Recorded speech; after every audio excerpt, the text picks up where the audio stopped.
आज हम लोग एक कहानी पढ़ने जा रहे हैं। चिड़िया के थे बच्चे चार। ठीक है, और सब लोग जो है साथ में पढ़ेंगे।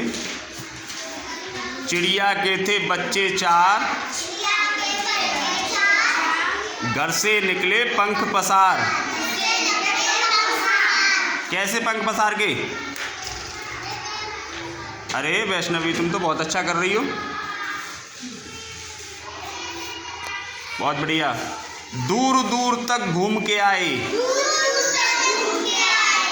बहुत दूर दूर तक घूम के आए। घर आकर के वे चिल्लाए। क्या चिल्ला रहे हैं? घर आके अपनी माँ को बता रहे हैं ना। क्या बता रहे हैं? देख लिया हमने जग सारा।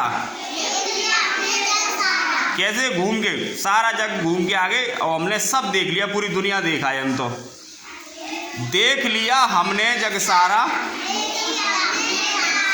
अपना घर है सबसे प्यारा। अपना घर अच्छा लगता है ना सबको? हाँ, तो ऐसे ही चिड़ियों को भी अपना घर सबसे अच्छा लगता है। ठीक है, अच्छा लगा? ठीक।